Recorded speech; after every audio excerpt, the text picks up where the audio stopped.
মানে আমাকেই তুলে নিতে হবে একটা গান, সেটা দিয়ে পৃথিবী উজাড় করে গুলি করবো আমি, এরকম তো না, বিষয়টা এরকম না। তারপর আমাদের এখানে একটা রেসিজম তৈরি করে দেওয়া হয়েছে যে ছোট পর্দার নায়ক, বড় পর্দার নায়ক, একটা কম্পিটিশন, রং কম্পিটিশন। আমি আমার ইন্ডাস্ট্রির একজন অভিনেতা হিসেবে আমার ইন্ডাস্ট্রিতে আমি যে ধরনের সিনেমা দেখতে চাই, যে আমাদের সবচেয়ে বড় শক্তি হচ্ছে আমাদের গল্প, এবং তারপর নেক্সট থিং হচ্ছে আমাদের মৌলিক গল্প, and the third one should be like আমাদের পারফর্মাররা, এত ভালো পারফর্মার, অ্যান্ড দ্য মেকার্স, আমাদের নিজস্বতা দিয়ে তৈরি আমাদের গল্প, বাংলাদেশি সিনেমা যেমনটা হওয়া উচিত, যেমনটা হওয়া উচিত। তো আমাদের অ্যাকশনগুলো আমাদের মতোই হবে, আমরা অন্যদের মতো অ্যাকশন করবো না। তো এগুলো আমার ইচ্ছা, এগুলো হয়তো বা এখন অনেকের কাছে সেন্স মেক করবে না, আজ থেকে 10 বছর 20 বছর পর এগুলো সেন্স মেক করবে। হ্যাঁ, যেমন আমরা একটা কথা বলতাম সব সময় যে একজন অভিনেতার আসলে কোনো পর্দার দরকার হয় না, ছোট পর্দা কি, মঞ্চ কি, আর বড় পর্দা কি। তারপর আমাদের এখানে একটা রেসিজম তৈরি করে দেওয়া হয়েছে যে ছোট পর্দার নায়ক, বড় পর্দার নায়ক, একটা কম্পিটিশন, রং কম্পিটিশন। তো আপনি দেখবেন যে নাওয়ে ডেজ আমরা যদি আহ, আহ, একটু একটু ভাবার চেষ্টা করি যে দ্য পারফর্মার্স, দেখবেন সব সিনেমাতেই ছোট পর্দা বড় পর্দা মিলিয়ে পারফর্মার। কেউ এমন বলতে পারবেন যে একটা সিনেমা শুধুমাত্র বড় পর্দার পারফর্মার নিয়েই আসলে হয়, তা কিন্তু না।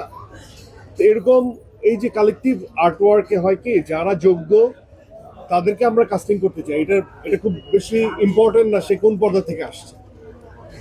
যে ডিরেক্টর, সে হতে পারে ছোট পর্দার, হতে পারে বড় পর্দা, এটা কোনো ম্যাটার করে না। তো আপনি ডিরেক্টর যখন ম্যাটার করে না, পারফর্মার তো আরো করে না।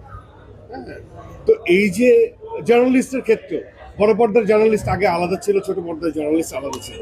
হ্যাঁ, তো এই যে আমরা নিজেরা একটা ভাগ করে দিচ্ছি, এটা হয় কি আমাদের ইন্ডাস্ট্রির লস হয়, আমাদের ইন্ডাস্ট্রি অনেক পিছিয়ে যায়।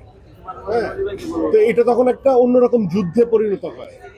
তো আমি এই ফিলোসফি অনেক আগে বলছি যে ছোট পর্দা বড় পর্দা আসলে ম্যাটার করে না একজন অভিনয়ের। এবং এই ফিলোসফির কথাও আমি বলতে চাই যে আমার যেটা ফিল হয় যে অ্যাকশন ওরিয়েন্টেড যে সিনেমা, এটা আমাদের বাংলাদেশের সিনেমা মনে হতে হবে, this is our Bangladeshi action. হ্যাঁ, বাংলা অ্যাকশন কি কম ফাটাফাটি হইতে পারে নাকি? এটা তো এমন না। কিন্তু এই যে কিছু কনভেনশনাল ওয়েতে করা অ্যাকশন আমার কাছে খুব বোরিং লাগে, অ্যাজ এ অডিয়েন্স আমার কাছে খুবই ভালো লাগে না। হ্যাঁ, হতে পারে একটা ট্রেন্ডি বা একটা ফর্মে, এটা আমার ব্যক্তিগত পছন্দ। হয়তোবা পূজার সেটা নাও একমত হতে পারে, হয়তোবা রনি সেটা একমত নাও হতে পারে। কিন্তু আমার দায়িত্ববোধের জায়গা থেকে আমি বাংলা সিনেমা ইন্ডাস্ট্রি আর মিডিয়া ইন্ডাস্ট্রির একজন মানুষ হিসেবে আমারও কিছু ব্যক্তিগত ইচ্ছা আছে, সেই ইচ্ছার উপরেই কাজ করে আমার পরপর এই 3টে সিনেমা এরকম আসা। তো আমি অবশ্যই অ্যাকশন করবো, অ্যাকশনকে আমি ছোটবেলা থেকে অ্যাকশন সিনেমা দেখে বড় হয়েছি, বিশেষ করে যুদ্ধের সিনেমা দেখে। হ্যাঁ, তো এখন সাপোজ ধরেন যে একটা যুদ্ধের সিনেমা, হার্ডকোর যুদ্ধ হচ্ছে, সেটা তো অ্যাকশন।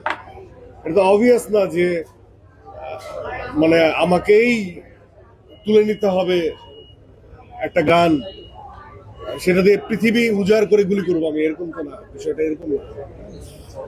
তো হ্যাঁ, পৃথিবী উজাড় করে গুলি করবো। হ্যাঁ, তো আমার কাছে অনেক সময় এগুলো ক্লিশে, করো একটা স্বপ্নের দৃশ্য থাকুক, স্বপ্ন দৃশ্য করো। হ্যাঁ, তো আমার কাছে এগুলো ক্লিশে লাগে। আর এগুলো আমি বললেও অনেক সময় হয় কি, আমি একটা কথা বললাম সেটা আরেকজনের উপর নিয়ে ফেলে দেয়, উনি কি বললেন ওনাকে নিয়ে, আমি কাউকে নিয়ে বলি না। যার যার পারপাস সে ডান করবে। এক একজনের সমসাময়িক সময় আমাকে অনেকের সাথে মিলানো হয়, অনেকের সাথে প্রতিযোগী হিসেবে দেখানো হয়। আমি কারো প্রতিযোগী না, কারো কম্পিটিটর না। অবশ্যই যোগ্য মানুষের সাথে আমার কম্পারিজন করলে I should enjoy, that should be. আমি বাংলাদেশের ফিল্ম ইন্ডাস্ট্রিতে আমি খুবই নিউ কামার, আমার সবেমাত্র 3 নম্বর ছবি রিলিজ হলো। হ্যাঁ, এখনো অনেক দিন বাকি। তবে হ্যাঁ, নাটকের সুবাদে আমি অভিনয়ের সাথে সম্পৃক্ত আছি অনেকদিন ধরে, এই জন্য অনেক কিছু শিখতে পারছি। তো আমার কাছে মনে হয় যে আমার ফিল্ম নিয়ে আমার একটা ইমপ্রেশন আছে, একটা ভিশন আছে, আমি ওরকম দেখতে চাই। তো এমন কোনো কিছু করতে চাই না যেটা আমার না। এক, আবার এমন কোনো কিছু করতে চাই না যেটা লাস্ট করবে না খুব বেশি দিন। হ্যাঁ, তো আমার মনে হয় যে পারফর্মার যদি ভালো হওয়া যায়, এটা নিউ জেনারেশন হোক বা যেই আসুক না কেন, তাদের জন্য আমি কিছু রেখে যেতে চাই। যে হয়তো বা উনি গল্প নির্ভর কাজই করতেন, পারফরমেন্স ওরিয়েন্টেড কাজে বেশি প্রাধান্য দিতেন। আর এটা আমার জন্য চ্যালেঞ্জ। যে ভাই বলছেন, আমি আপনাকে অবশ্যই অ্যাপ্রিসিয়েট করি। আমিও নিজেও ভাবি যে আমি একটা দমদার অ্যাকশন ফিল্ম করব। সো ওইটার মধ্যে কষ্টটা আপনাদের রিফ্লেক্ট করবে, আমি কথা দিচ্ছি। আমি অ্যাকশন করলেও সেটার মধ্যে আপনারা দেখবেন ওইটার মধ্যে অন্য এফোর্ট আছে। সেটা শারীরিক কষ্ট হোক, শারীরিক শ্রম হোক,